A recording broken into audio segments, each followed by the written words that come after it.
There are a total of 21 students in the classroom, 11 female and 10 male. Also, there are 5 Hispanic students in the class that are fluent in both English and Spanish. One student has autism, there are 2 with an undiagnosed learning disability, 1 with a speech delay, and there is 1 student that is cognitively about 2 grades above his classmates.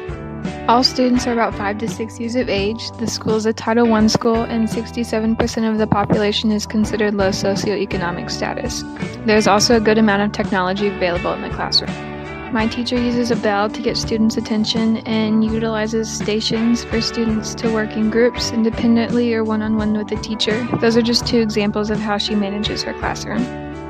2 rules in her classroom that she uses is to 1, be respectful to others, and 2, listen while others are talking. Procedures in place include 1, once you clean up your workstation, ask a friend if they want help, and 2, stay seated until being called to line up at the door. 2 examples of formative assessments that are done in my classroom include teacher observations during whole class discussions, like when the class goes over their sight words. The teacher can also make observations of the students' independent classwork. 2 examples of summative assessments in the classroom include individual sight word written or oral assessments and individual counting written or oral assessments done with the teacher. My unit goal was for the students to be able to identify 5 parts of a plant with 80% accuracy. 2 of the level of blooms my objective covered was to understand and to analyze. My objective was appropriate because it was relevant to my end assessment and goal. I chose my assessments by using varying learning styles and by aligning them with my objective. It's important to determine the desired result for your unit before you come up with the rest of it so you have an end goal in place.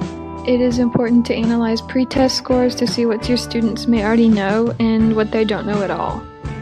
My students ended up knowing more than I thought they would on their pre-test.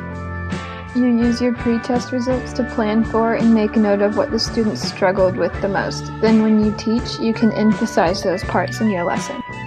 In my lesson plan, we dissected a plant, colored, labeled, and came up with real-world examples. My micro-teach was a lot quicker than my actual lesson plan, and I simplified and shortened the content. 2 examples of best practices I used include interpreting the natural real world and getting everybody engaged.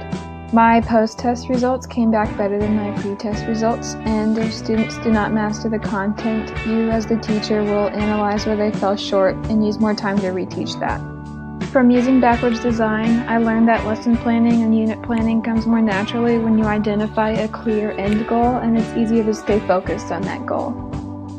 The most valuable thing I learned from this course is the best practices and how important they are to include in your lessons, and overall what I learned from this whole semester is how important it is to stay organized and to do your best to plan ahead. Thanks for listening. Y'all have a good day.